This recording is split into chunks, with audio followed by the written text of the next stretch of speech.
got me.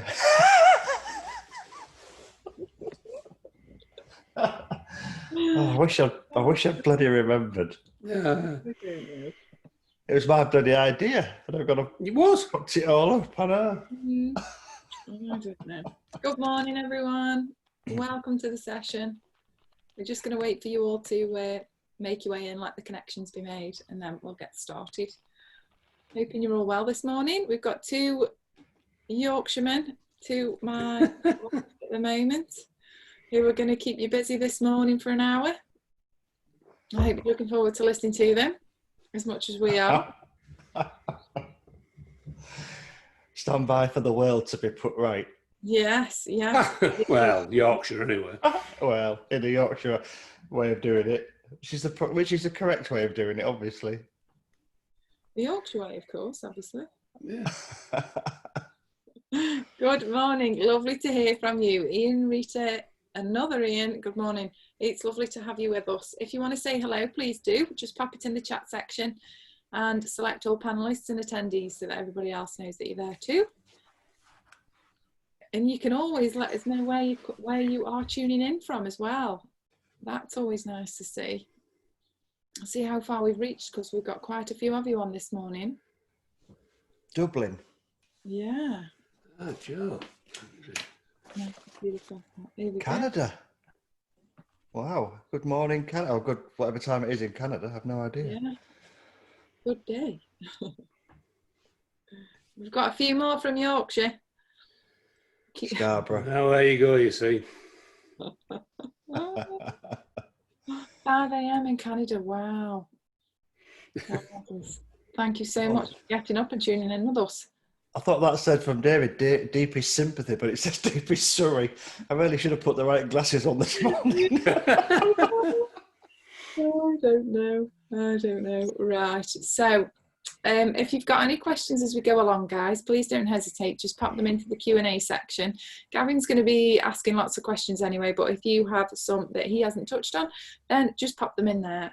We are going to learn all about Les and his work, so I'm looking forward to handing you over. If you want to pop any comments on throughout, just use that chat section that you're all familiar with now. And I will hand over to these two lovely gentlemen. I'll be keeping an eye on you both, because I know you get a bit carried away from when we caught up last week and you get on for an hour. But, go on. What should have been 10 minutes last week turned into a bit of an epic session, didn't it? Hour. It did, yeah. So enjoy, everyone. We've got Gavin and Les. Well, good morning to everybody. Morning, Les. How the hell are you, mate? Morning, Gavin. You good? Yeah, good this morning. Got my fat cap on, the Whippets, taking a staycation. You know, I was going to bring a pint and I was going to bring a cap, and I've left it on the door, on the end of the banister. The Yorkshire tea.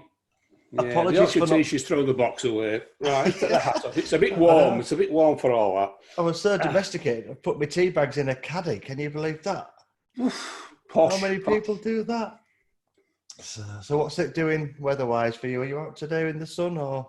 No, today we've got some dark clouds out there. A little bit of sun, but I think it's forecast a lot of rain. But hopefully go for a walk later today. So have you been out with your camera during lockdown at all, or you're not bothered? Yeah. It took me a while, but I did go out sometime towards the middle to back end of June. I took a trip up to Blythe.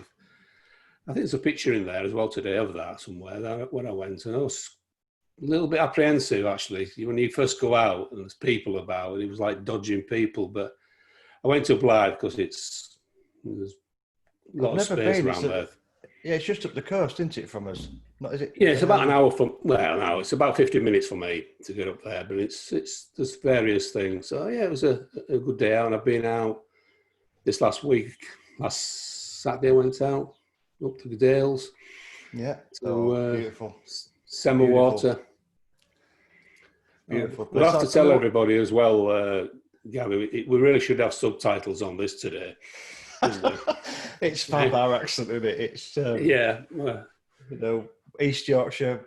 Well, you're not West Yorkshire, are you? I mean, you live out that.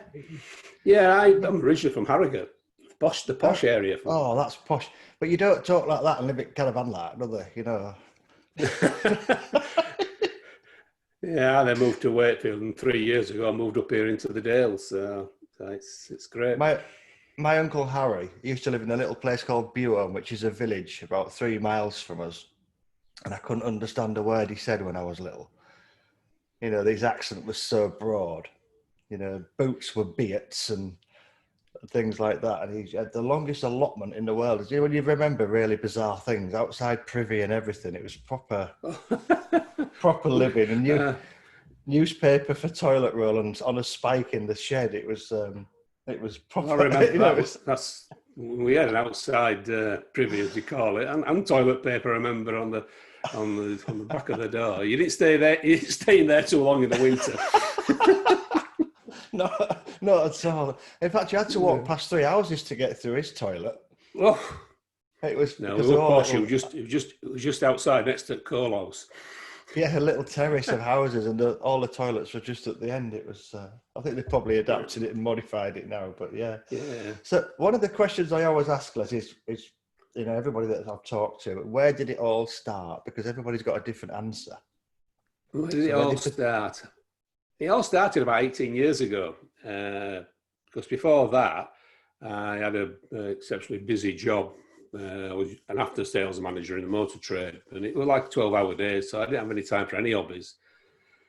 And then I had a change of career, and I went then, and the change of career meant I was working 5 days a week, start at 8 o'clock in the morning and finish at 4:30. It was like middle of the day finishing at 4:30, so I had to find something to do. And a couple of chaps at the place where I was working were into cameras and photography. I know I had an interest, but like I said, I never had time. So we were going on a trip abroad as well, out to the Far East at that point. So I thought, I'll buy a camera. Yeah, so I bought a camera, Canon 10D, Canon 10D it was, I remember the thing. But it's like anything else, I didn't really know the back to the front, switching it on and off, all the f-stop. It were all foreign, completely utterly foreign to me. And that's about 2 years later, I joined Wakefield Camera Club and started to learn, you know, I went out with some of the lads there and started to learn and pick bits up. And as I say, the rest is history. Yeah, absolutely. So what drew you to architecture then? I don't know what I've always had a liking of architecture, especially modern architecture. And when I started photography, it's like a lot of people, you shoot everything and anything that comes into you, you know. Then eventually you start to find what you really do like. And I was always shooting architecture. It was always there. It was always there. But I think in the early days, around 2010, 12, people really knew me for the architecture for HDR. So that was quite strong there. I did quite a bit of that, but in a subtle way, or I thought it was a subtle way. But I was getting a name for myself with HDR, and HDR had a bit of a bad press into it. Was a bit Marmite. I loved it, I hated it. I think people took it too far and made it look radioactive, didn't they? I mean, if you love colour, it's a really good tool to use, but I'm not a fan of it when they push these things too far. It's not for me. No, so I stopped then doing it. I stopped doing HDR. I stopped doing architecture for a little while. I was doing other things. And I picked it up again. And I think really, I really got into it more when I finished work and then I decided to go do these city breaks, 3-4 days, and really push the architecture. It's something I've always loved. But I don't know why. I'm not an architect, nothing like that, but I just seem to love the lines, the shapes and the forms that are around. So I mean, you're very specific with your lines as well, aren't you? You've got a level of OCD similar to myself, I think, and you're not even a Virgo, are you? Because Virgos are fairly famous for having a huge amount of OCD. It's funny as well, because if you looked in my study here, I wouldn't say it's exactly tidy. My wife Lorraine's always on at me about tidying it up. Yet, in the photography side of things, I'm pretty OCD that everything's got to be either dead straight, dead vertical, all that. So it is something that I'll spend time on the photograph first of all to get it straight. Let's share the screen and show a few people what we're actually talking about here. Then people can can everybody see that? I presume everybody can see that. I mean, this is a fabulous image. Let me just move it so I can see it there. So where's this? This is the library in Stuttgart, Germany. I went to photograph the undergrounds in Munich. I wanted to photograph those. Whilst I built into the trip a train journey from Munich to Stuttgart, which is only 2.5 hours away.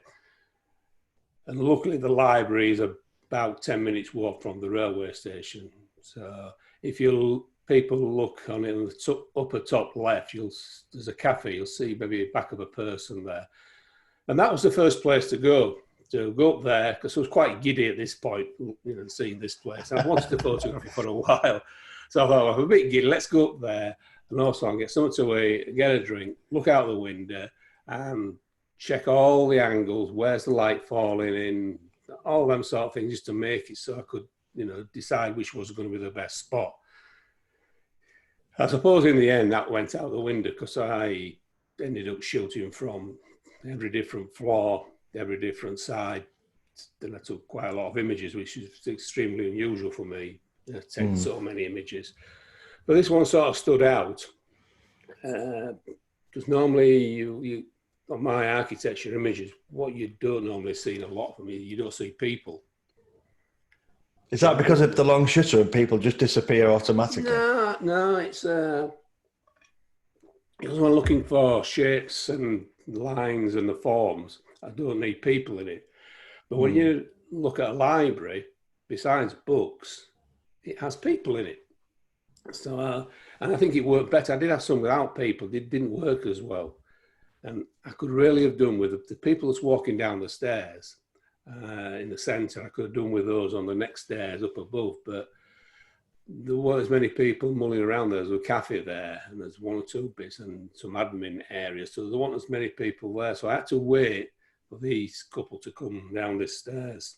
And that's the shot. But where you're seeing the doorways, the 4 doorways at the back and the one in the middle centre, that had a really funny yellow light. So I had to remove the light out of it.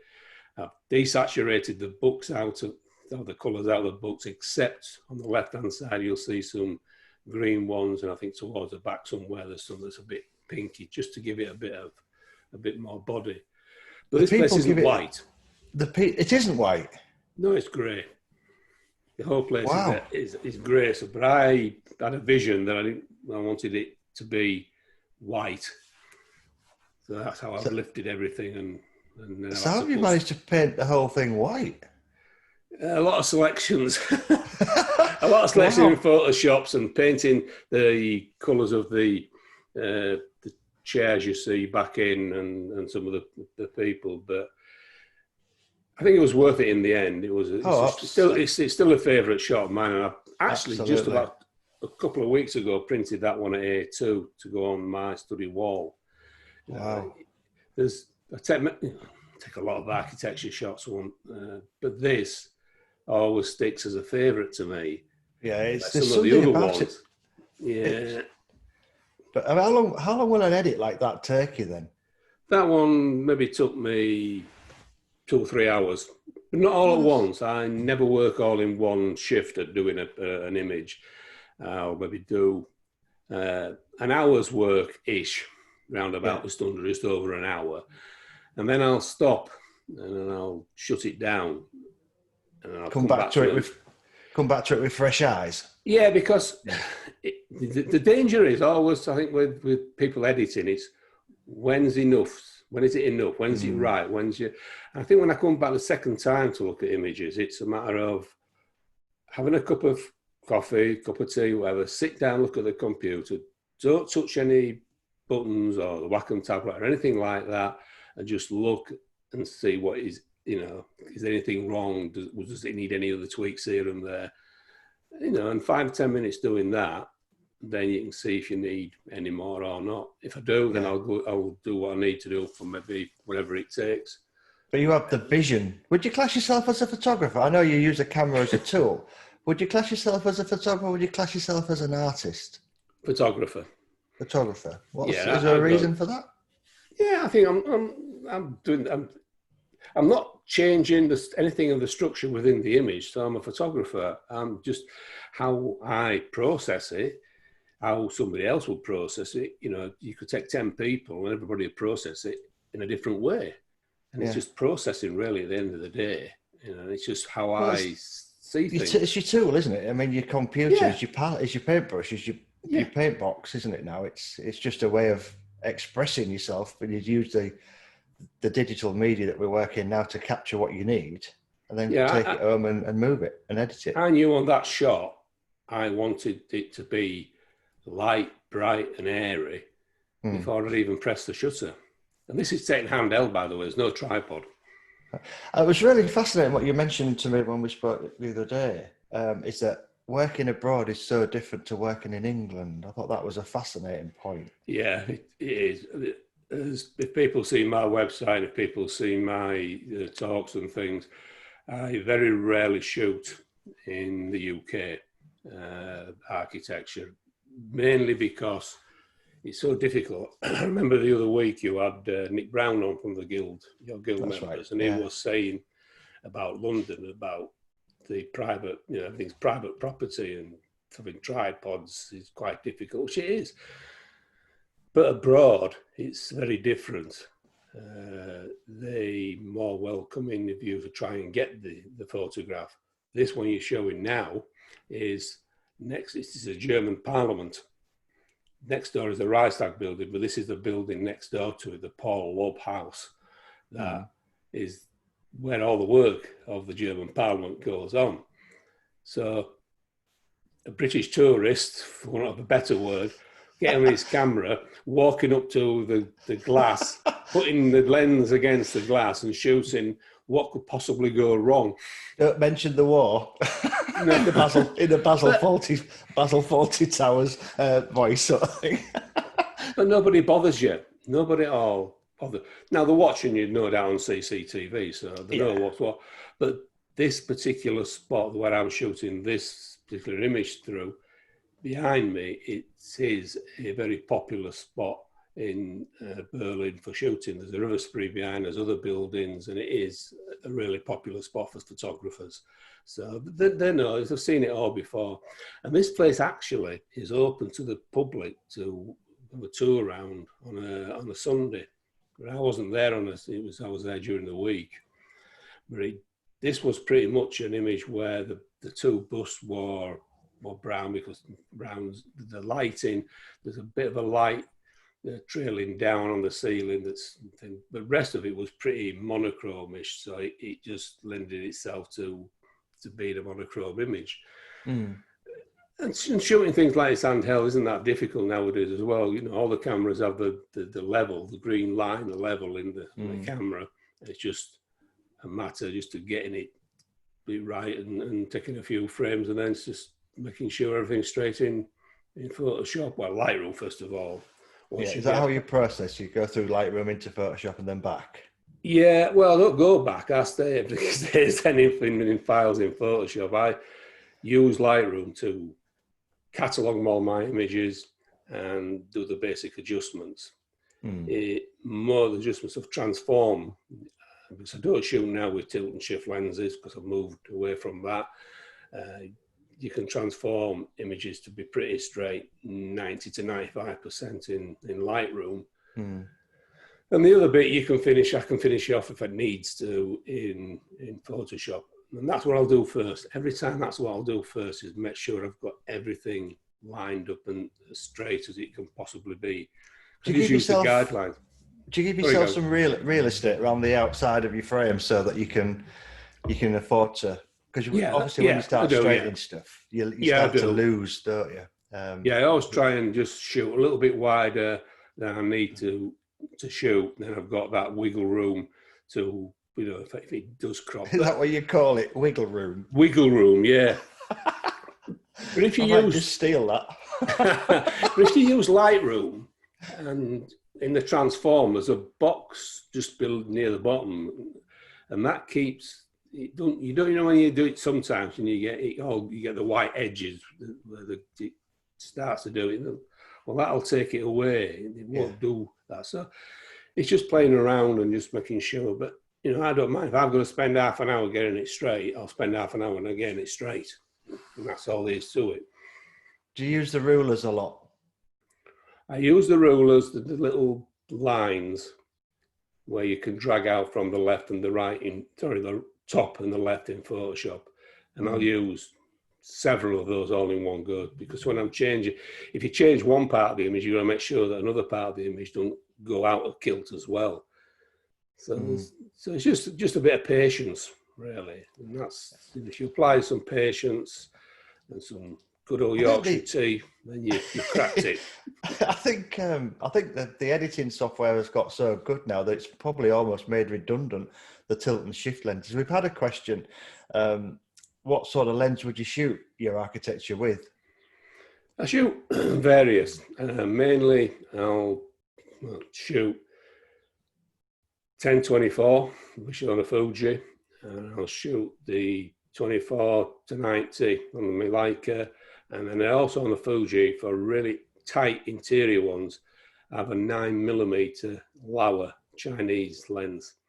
Wow, I've never heard that. It sounds 9mm sounds like it's ultra wide, which maybe it is, but remember on the Fuji's, it has a crop factor of 1.5, so it's maybe just over 12, between 12 and 13. But the difference between that and the 15 of a 10-24 on a Fuji, that extra little bit is well worth it at the end. Is that a manual focus lens as well? It is, yeah. Yeah. But a manual focus a lot of the time anyway, so it's not any real problems to me. Well, you know, focus peaking now on cameras, so you know when it's actually everything, when things are sharp. Yeah. It's pretty remarkable now. So you know, using manual, you can't really get it wrong. Yeah, I mean, I used to love the old split frame cameras where the people used to come.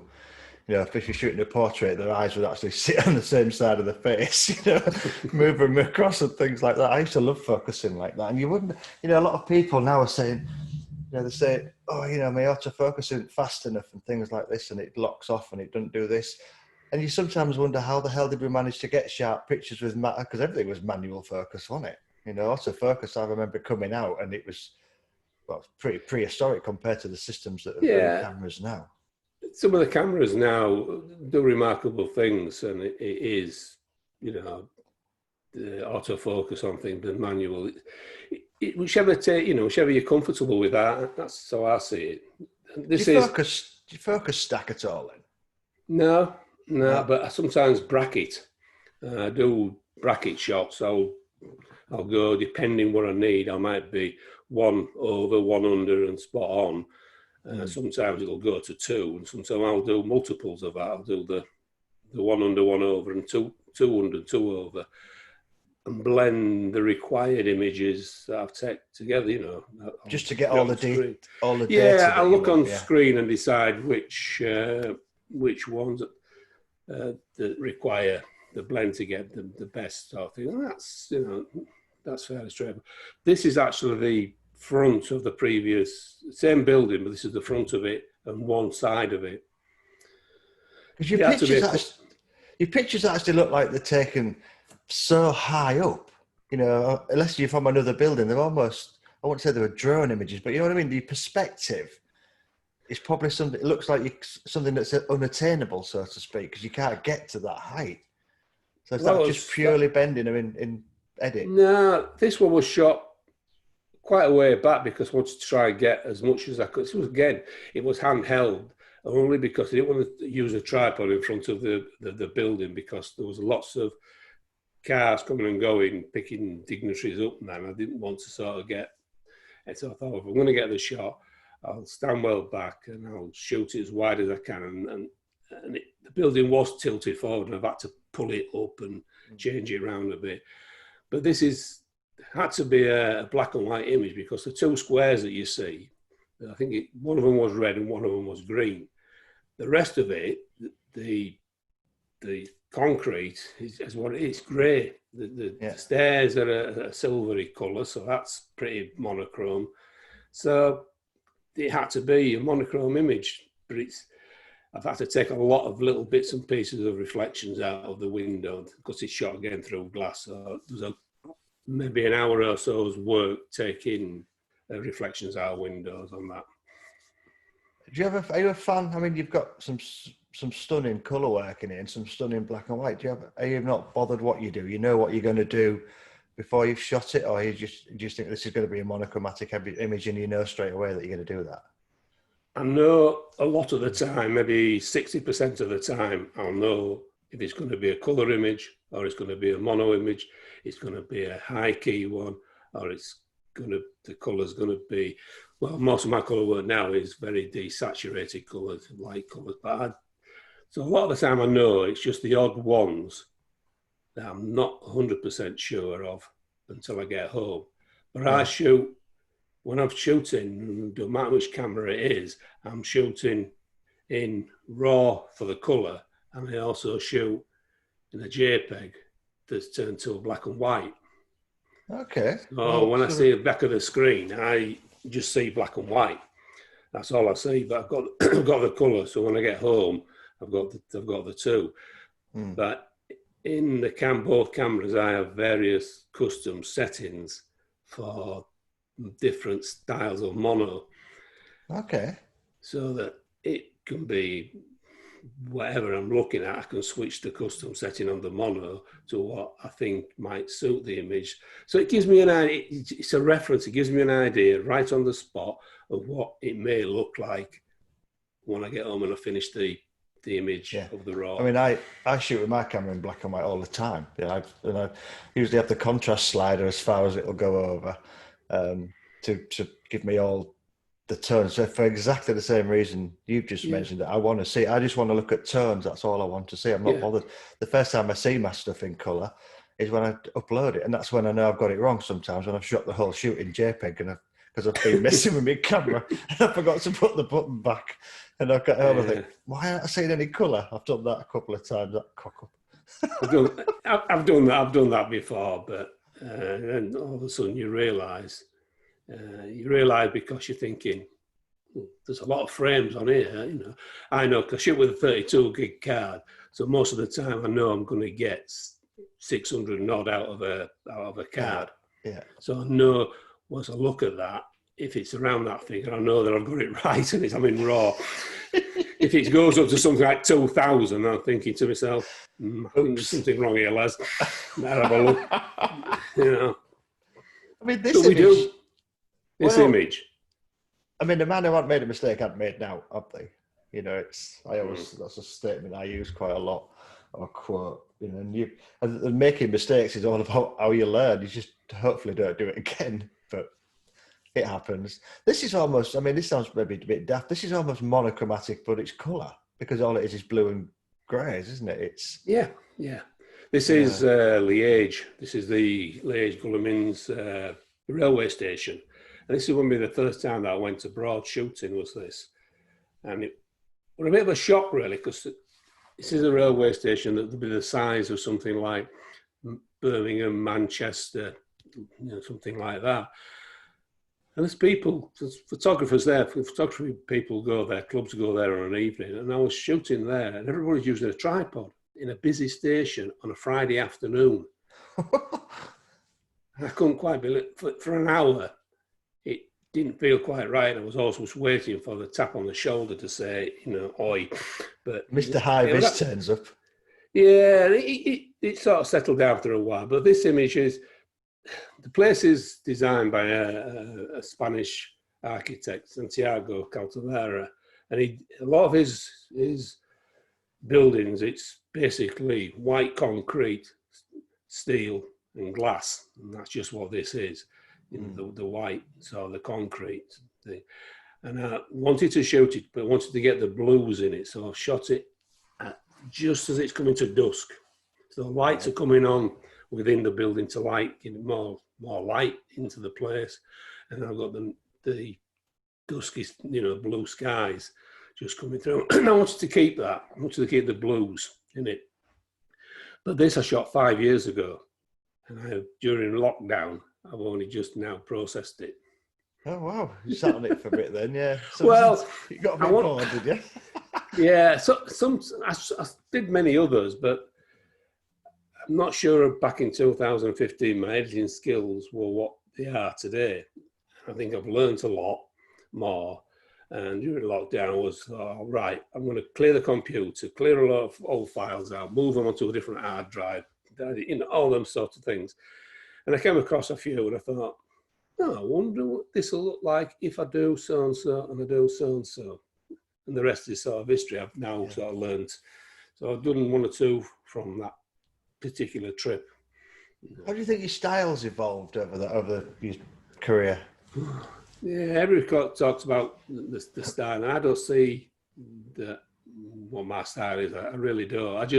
I process each image in a way that I see best, colour, black and white, whatever. But I suppose, the style is changing somewhat because I've got better at editing.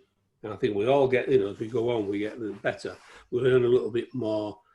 I have a workflow that works for me, and I just add little bits and new bits and pieces that I learn into it. And I don't really change it a great deal, but I have learned new things. This particular image, I wanted to make, because of the two people, and again, this one's got people in, because the two people reminded me of like a CGI image, computer generated image. Yeah, I can see that. That you see when new buildings are going up and new shopping centres and new things, and they do these CGI images. Because how they stood and then they're so far away, I thought, if I process this in a way that it makes it look really like a CGI image, it might just work. And that's what I've done. But I need to be a bit faster than when I'm taking shots, because it would have been the OCD. 11:30 would have been a better time to take this. Because all clocks all watches and things are all photographed, aren't they? It's about 11:10. Yeah, it's one I dismissed years ago, and I dismissed it, and I still I like it, but I don't like it. If I shot it again today, I'd get a little bit lower down shooting it, so the clock itself is within the frame of the window, not breaking it. That would have also put the sign to the right of it in the same position. Right, yeah, I'm with you. Yeah. So I think sometimes you have to be highly critical of your own sort of work, and that's the only way you're going to move forward. I like the image, but it's not perfect. Yeah, it's not but right. It's not. Yeah. You haven't cut the hands off the clock and moved it that you would next time. Well, I did think about chopping the stanchion that it's on, taking a piece out, moving it up, and then putting the stanchion bit, putting it back into. But I don't think it'll look right. It's too much work. A bit of artistic license. Yeah. Well, painters used to miss stuff off, didn't they, that they didn't want in the pictures? And move things about. And but it is still a popular location. Is this? Is this Germany as well? No, this is in Belgium. I got the train down to King's Cross, walked across the road to St Pancras, got on the Eurostar to Brussels, and then got a local train to Liège. On a Friday, stayed a night in the hotel, straight outside. Next morning, came back, did some more shooting, lunchtime, back on the train, reverse trip back home for 8 o'clock. Nice one. I think there's a trip coming up there. I'm going to have to twist your arm up your back and come along with you one day, definitely. We're going to have two Yorkshire lads can go on tour. Yeah. This is always the before and after. Yeah. Yeah, this is what the bottom obviously is what came out of the camera. And then the top one, as what you saw before, is it being edited. Yeah. So it gives people an idea of what comes out of the camera. Which is not, it's not massively different, only the colour, isn't it? And no, shading. No, there's not a lot on that one. I must have got that one pretty right on the it is exposure. The exposure's right, and you've also got it straight. you know, as well. I mean, you've obviously worked on that, as you said earlier, but Yeah, but this again was with a tripod, because I could use a tripod in this place. This is the upper concourse area. There's one at either end, and then the roof just goes over. So the railway lines are down and the trains are below us on this shop. yeah. What size sensor do you use? Is it a big megapixel sensor camera you've got? No, I use the Fuji's a 26, now the XT3, and the Leica I have is a 24. Yeah. It's I was just curious because I know I shoot with a fairly big sensored camera, and I'd noticed that. I mean, I tend to shoot a lot on a tripod anyway, or a camera stand in the studio, purely because I don't want to keep reframing my picture every time I pick the camera up, much like yourself. But I've noticed that when I went to a bigger sensor, I was getting a lot more camera shake with handheld pictures shooting at the same shutter speeds, and I'm not quite. Somebody will tell me why. I've not quite worked out why yet. Yeah, I think a lot of people have said that, Gavin, that tends to happen.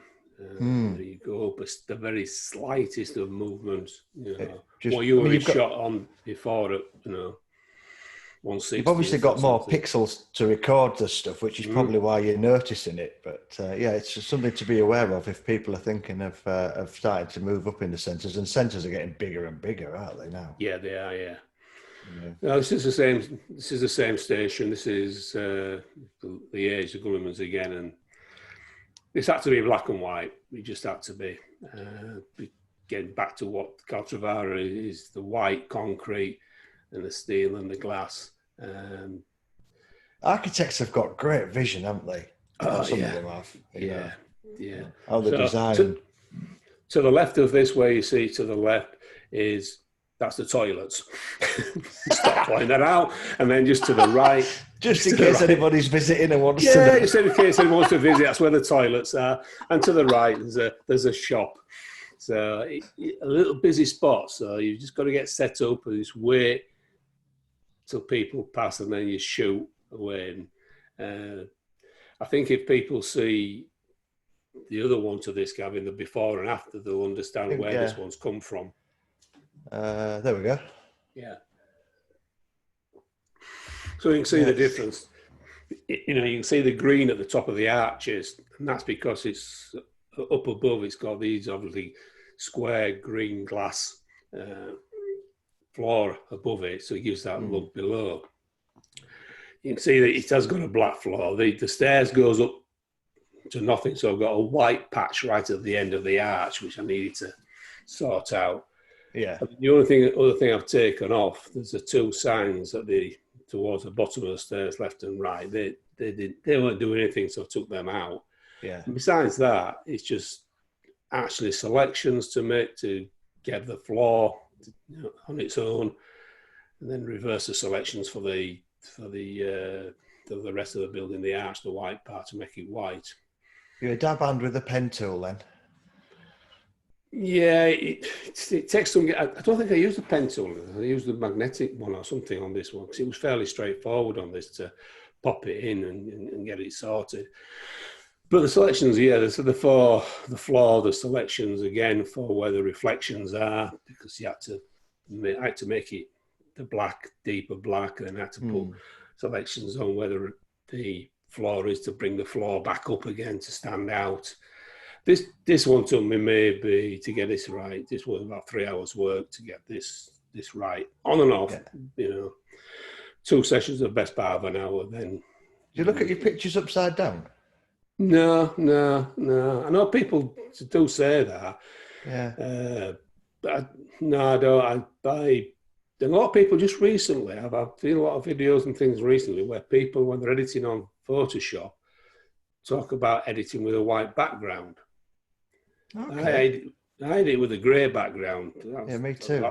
That's what I was taught years ago to do. So, but no, I think with having the white background, it makes your screen brighter. So it makes the contrast for your eyes change. Yeah, I think what some people were saying is because if you're doing blacks and whites, especially if you've got a lot of whites in it, you can see with a pure white, if you're going to pure white, and in that image, there's nothing that's gone to 255. There's nothing that's blown out at all. Because so something else that I do check as I'm going along, how far can I push it to the 255?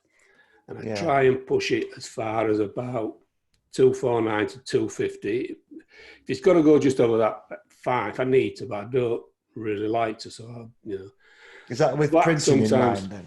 Yeah, because I print a lot of my work, so I want to make sure that there's the detail there. I'm not just getting the paper, just the paper.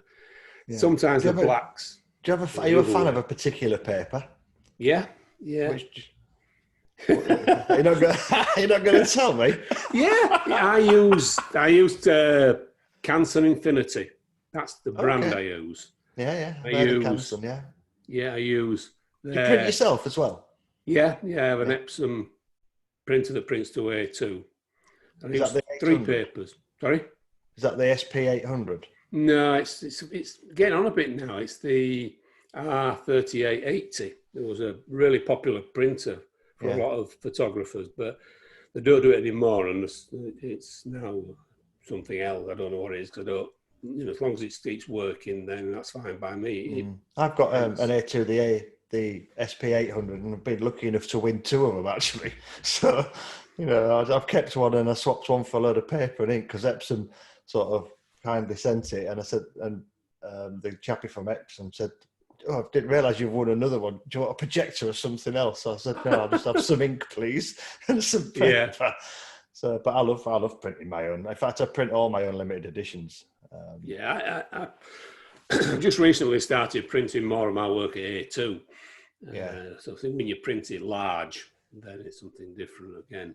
Yeah. There's something special, isn't there, about seeing a piece of paper come out of a machine. It's almost as magical as seeing the paper in a development tray, and it just appears, this white sheet you drop in, and the image just appears in the chemical. That was one of the things that gave me the buzz about photography. Now it's just a slightly different process, but it still gives you the same excitement. And I think a point you mentioned earlier about getting giddy when you get to a place to go and shoot, that's what it's about, isn't it? It's just that buzz, that vibe that you get, an excitement about being creative and shooting something. And when you see it on the back of the camera, you just sit back and go, "Wow, bloody hell, that's fab." I've done a good job of that one. I love that bit. See, I have when I know something's good on the screen, it's because my wife Lorraine will pass my study sort of door, and she'll look in now and again and see something on the screen. Now and again she'll say, "Oh, that's all right." And that's a compliment. And that's a sign that it's good, because she's very But this is from a trip last year, possibly the last trip I went on. This was last sort of April time when I went to Hamburg. And I had to shoot a lot of stuff indoors in Hamburg because the weather didn't play ball. So you always got to have a backup plan. And this is one of it's a new metro station. This is Hafen City. The lights change. This is blue, but the lights tend to change. Different colours, yellow, red, greens, pinks, various. But when it changes, they change to music. The music starts up, and it's wow. It changes. Again, this is shot through glass. Upstairs, to upper level, and shooting. It's a difficult sort of place to shoot at, as some of these stations are. You always seem to get exactly the right sort of characters in your pictures. You know what I mean? The way they pose and the things they're doing. I mean, they're just commuters, obviously, but they always look so purposeful. It's not somebody in the wrong sort of clothing. Is that a conscious thing you do, or just? I don't think so. No, I just wait for somebody to come into the frame and hopefully into the right spot, and then I'll just, rattle one or two off, because I don't use continuous. I just use every time it's just a single shot. Maybe I should, but I enjoy doing this one. It's something different. I know the blues are very, very, very prominent in it, but at the end of the day, we all, as photographers, you do what you do for yourself first and foremost. If somebody else likes it, that's great. And I just, I like this one. It's a recent one I've done. But again, if you show the... Do you do commissions? I've done one or two. Yeah. I'm not as comfortable doing commissions because I like to do, because when you do commissions, you've got to do it in there, exactly what they want. And I tend to get to a place, I tend to spend 15 minutes or so walking around, having a look, weighing things up, which might be a good composition, what might work, what won't work. And before the camera comes out of the bag, so I know then when they get the camera out of the bag that, you know, what I want to shoot is A, B, C, You do D. your homework before you go? Lots and lots of research like you wouldn't believe. I can imagine. Definitely OCD with that. You know, tend to go for 4 days and hone in 3 days of shooting. But when you're honing in 3 days of shooting, you've got to understand. You know, you've got to get clusters of places, locations that can be together, so you're not crisscrossing a city. So, but you've got to then understand, well, is the sun going to be shining on that place? Is it best to shoot it in the morning, or is it going to be best to shoot it in the afternoon? So you've got to work that out. You've got to work out, you've got to find the places. You've got, you know, finding some of these places is hard work. You've got, you know, but everywhere's got a website nowadays. But you've got to a lot of these places of metro stops where they've got umpteen metro stops. It could be when you get to a station, it has 7 or 8 exits. And if you take the wrong exit, you could be a mile away from where you want to be. So you've got to even find out which is the right exit to where you want to be. Yeah, a lot of homework. So a lot of homework. It takes me maybe 3 or 4 weeks to put. Well, planning. I mean, the old saying, isn't there? Fail to plan. Well, I can't even remember what it is. Failure to plan and plan to fail. I think that's it, isn't it? Something like that. I mean, you've got to do your own work, haven't you, in places and Google things. I've had a question from Tom, obviously referring to one of your previous images. How did you get them so white? But I think you might have answered that by looking at your numbers on your histogram base that you print at 250. I try and, it's a lot of selections, and then it's a lot, I use curves a lot. But this one's when I went to Munich to shoot the underground. I didn't want any people. When I did this series, and I'm hoping to do another couple of series, I didn't put any people in it. Every single one was no people in. That was my criteria. But to do that, I had to go out at 11:30 at night and shoot till maybe 1:30 in the morning, so there wasn't as many people about. Or do you feel safe doing that? Yeah. No, I wasn't particularly bothered. I had a big tripod, so anybody could, you know. Never mess with a Yorkshireman, would they? Yeah, not taking my camera off me. No, I haven't, because you get off the train, you're on the platform for 10 minutes, 15 minutes, back on a train, next one. Well, I shoot very early in the morning. I'd go out at 4:30 in the morning and shoot the other ones who were really busy early in the morning. But it's this planning, because you've got to plan that if there's a cluster of particular stations in one area, then that's where your hotel needs to be, so you don't have to sort of travel all over the place. You obviously went with a theme in mind for this then. Obviously you've mentioned no people, so would you do that quite often? I'm going to do a series of railway stations, or I'm going to do a series of libraries. No, it depends. I'd also had an inkling to do the Munich, because it's so colourful. Than ours. Obviously it's more modern, so it's going to be different. I've just done putting together a trip now to go to, when I feel safe to do it, to go to shoot the undergrounds of Stockholm. That's another one I want to shoot. But I'm going to combine that with going to Copenhagen as well, because they're not that far apart. So there's lots to shoot in Copenhagen, and then I'll also do the undergrounds of Stockholm at the same time. Do you ever let anybody know that you're coming? Sometimes, yeah. Sometimes you need permission. Hamburg, sometimes. I think you know when it's what's private and what's public. If it's private, I think there's a hotel in Hamburg. I wanted to shoot a hotel inside. "No, I'm not going to let me walk in and shoot this hotel inside, so I better get permission," which he got refused. Oh, But so you, no, he got refused, and I couldn't understand why, because of the guests, But when I got there was hardly anybody about, so I asked again and showed them I got permission, the letter, I got permission to shoot outside. And so they says, yeah. They asked the two guests that was in the place, is it okay if this gentleman photographs? So shooting upwards, so it wasn't going to get any people in. And they just said, yeah.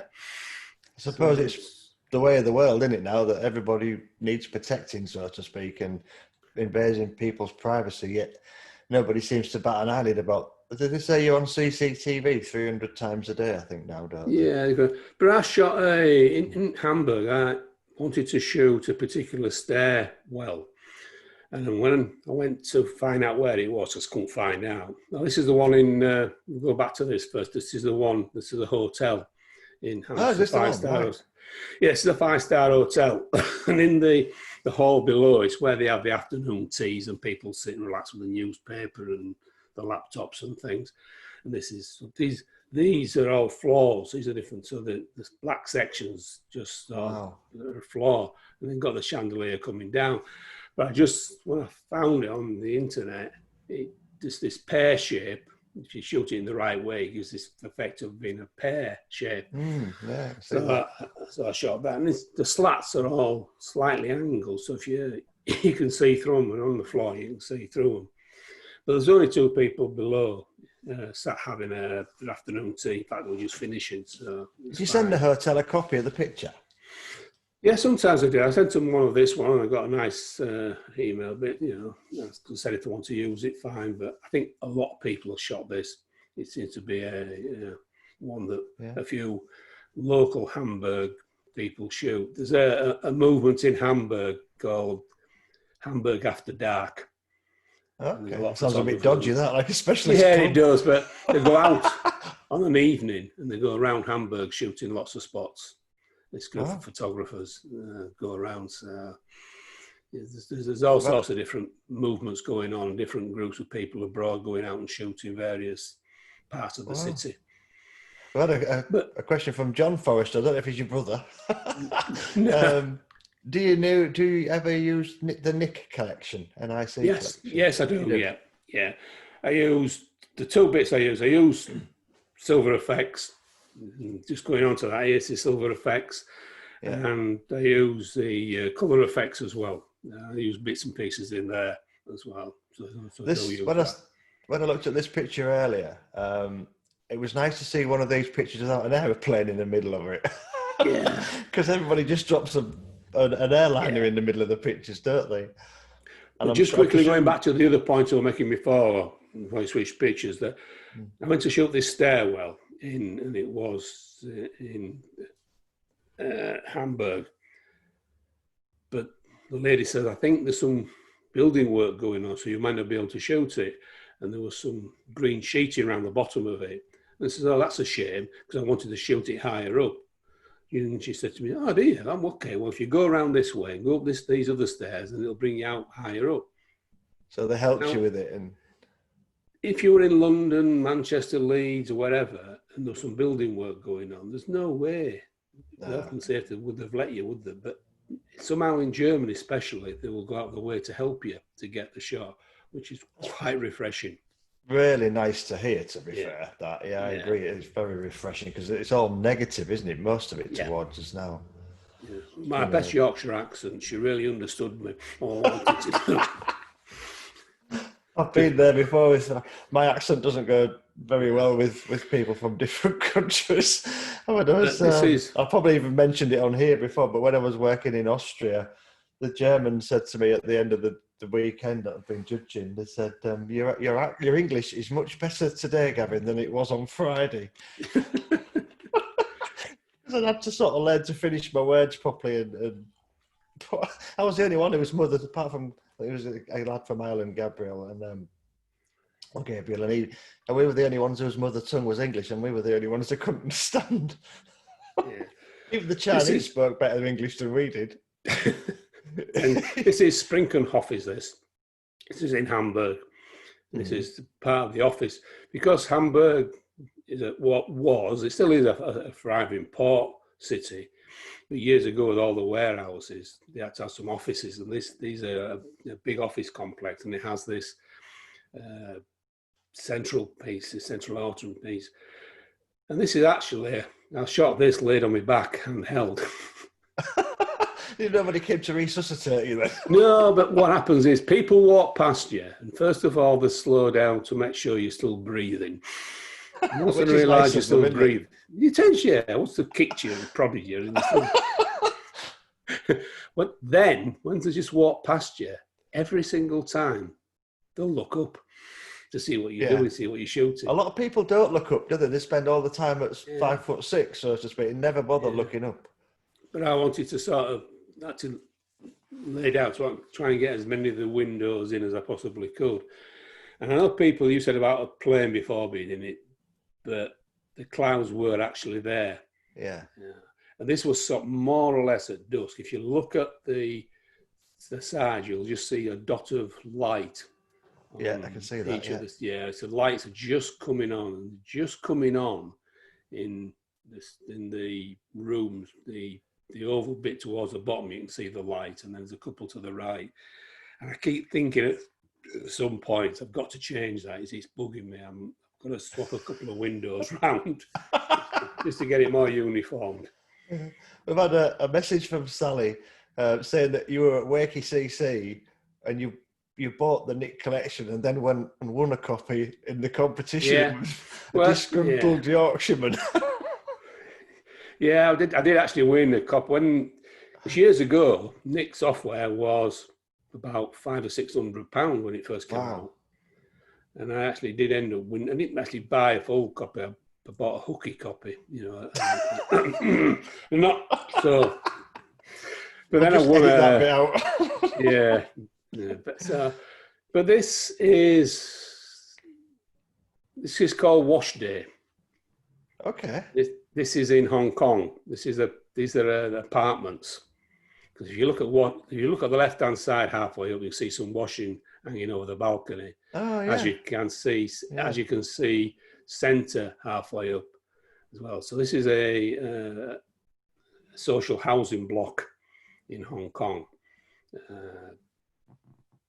If it's still there now with all the trouble they're having. No, it's still there. We were out there last September. It was my wife. She had one of those birthdays with a 0 on the end. So I treated her to a week in Hong Kong.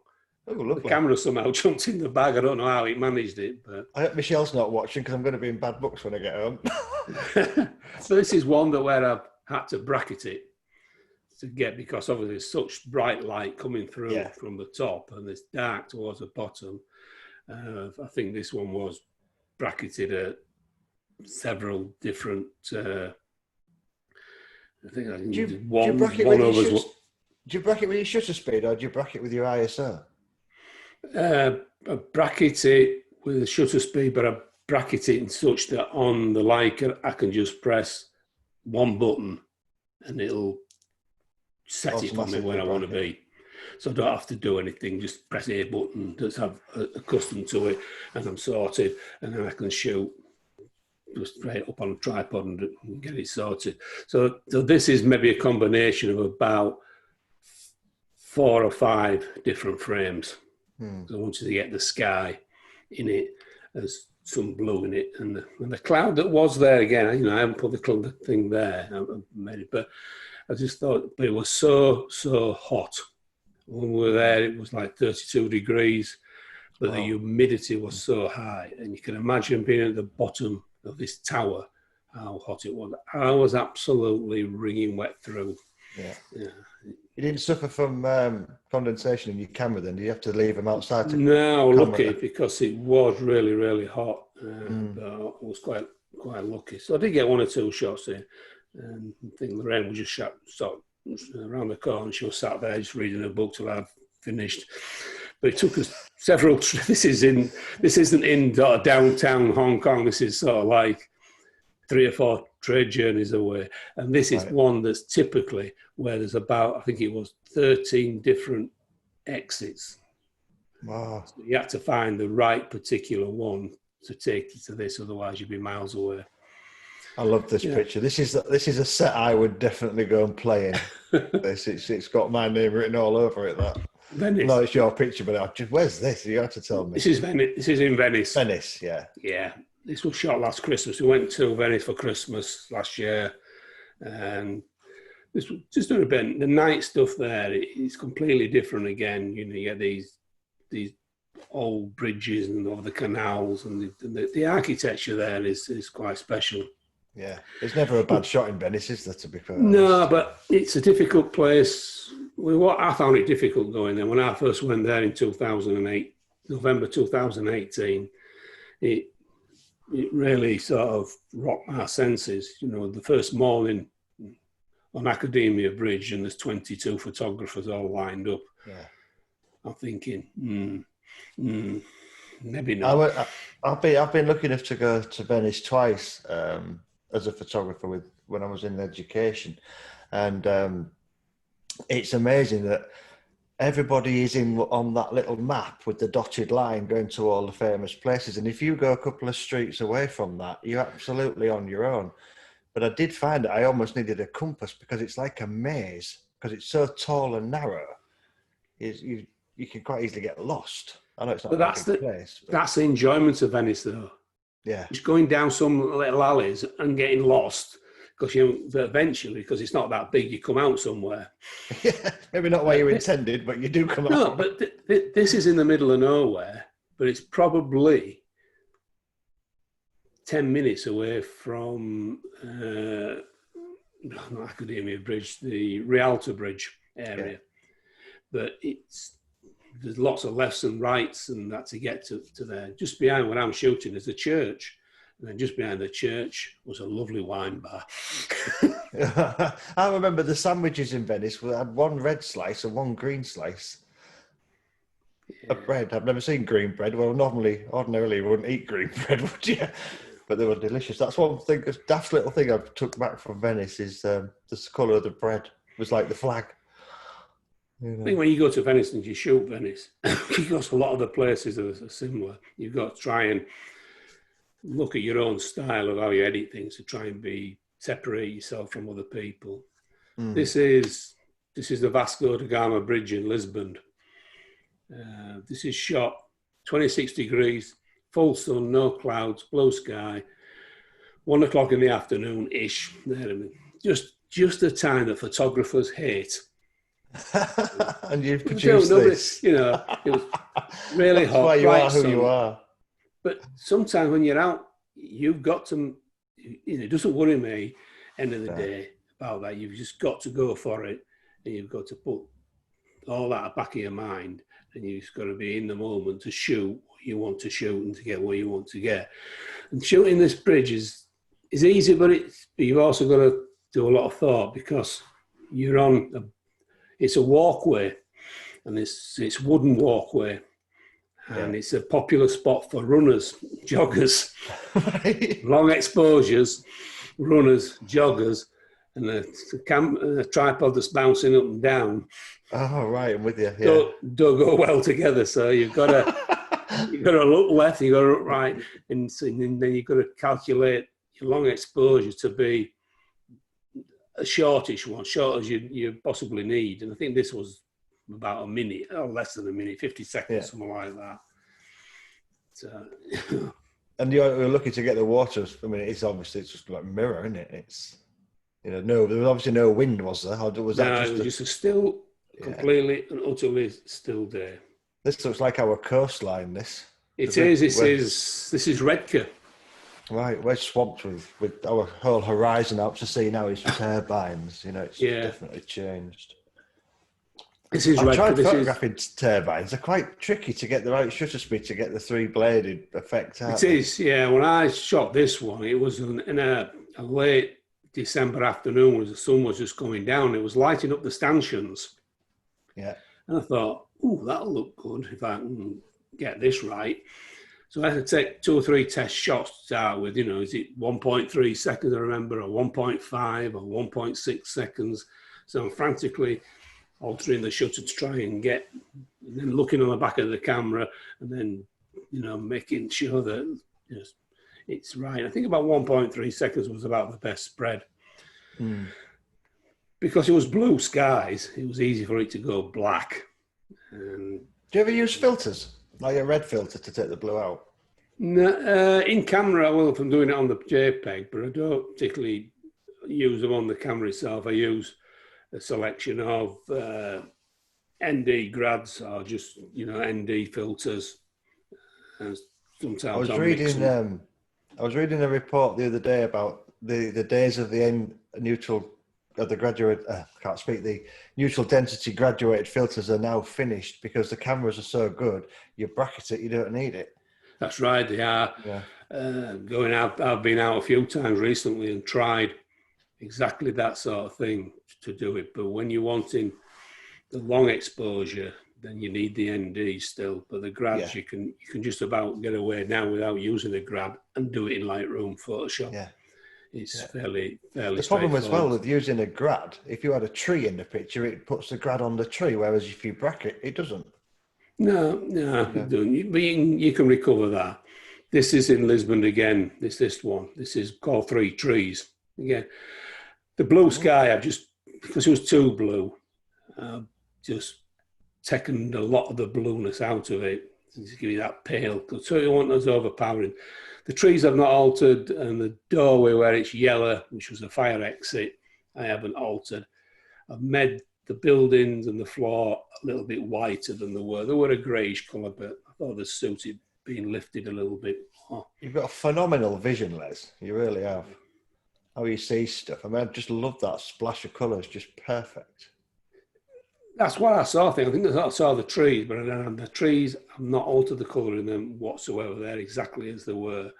Yeah. And just against that wall, and I've not chopped off any tops of the trees. It is just to the top of the wall. That's how it was. When I first shot it, I shot it as a bit of a 2-1. It was, but the right-hand side, there was just a hole in the wall. I thought, well, that's not working. All the interest is on the left-hand side, so let's make it a square. And that's. I love square format. I shoot. I shoot a lot of squares. I even shoot it. Sometimes I'll square it in the camera to see what it's going to look like. My 5D, when I used to shoot with the 5 DSR, you could crop that. Before I left Canon and went to Sony, you could actually crop your picture and use a square image on the back, and I had it on square nearly all the time. Yeah, you can't do it with the Sonys. I'll do that, but I won't shoot it as a square because sometimes I want it a bit wide, just in case I've got to alter things. But I will sometimes compose it and see what it may look like as a square, and then go back. I've just looked at the clock, and we're busy chatting away. It's gone past 11 o'clock, so I think a few people are having to go now, unfortunately. So I don't know if we've really got through a lot of these, but we'll just have a quick flick through these. This is Venice. This is when we went last Christmas, and it was the high tide, the Aqua Alta. Venice floods in St. Mark's Square, anything above 80 centimetres. Right. And this particular morning was 150 centimetres. Wow, you needed your wellies then. I ruined two pieces. I didn't take any wellies with me, but in the Airbnb where we were staying, there were some over wellies, these plastic things you put over, but they soon got sort of ruined, and I got wet feet, and they got told off when I go. That's the before and after. Yeah, that's what I shot, and it's shot slightly underexposed because there was no filters. I wanted to keep the detail in the sky that was there, so I shot it a little bit under, knowing that I could bring it back. But my thoughts initially was that was going to be a black and white, but it wouldn't work. Was it too flat? Yeah, it just flat as a pancake. I just couldn't get any lift in it to sort of make it stand out. So I left it for a couple of weeks, came back to it, dumped all the ones I'd done as things, deleted all the black and white, started afresh. Colour came into my mind, and then it just boom, happened. Sorted. Yeah, just happened. Brilliant. I'm gonna round it up, Les, because we could sit here all day quite easily. I know. And I think people have busy lives now. Things are getting a bit back to normal. It's been an absolute pleasure, mate. It really has. I've been looking forward to talking to you. And when I bumped into you when I was down doing my talk at Wakefield, and we met briefly then. I look forward to the next time we catch up as well, and hopefully have a pint or a cup of tea or something like that somewhere. I'm sure we will, Gavin. I'm sure we will. You've got this Thank new you. building at Hornsey, I'll have to have a trip across water. Absolutely, yeah. Well, I'll send you some pictures and we'll have a look and see where we go. That's And you brilliant. can come and show me how to do it properly. I enjoyed it. Thanks a lot. What a fantastic session, which we knew it would be with you, Per, didn't we? All right. Just a minute. Where's my cap again? Right, There you go. Yeah. Hopefully everybody understood what they were saying, because I know they were quite broad at points. Well, there you go. I'm only joking. It was absolutely fantastic, just as I expected. And thank you everybody for tuning in. We've got some lovely comments all flooding through for you. So I'll ensure to send you a copy of those, Les. So yes, thank you. Thanks so much for your time. Thank you for sharing this morning with us. And Gavin, you're welcome. For being such a fantastic host.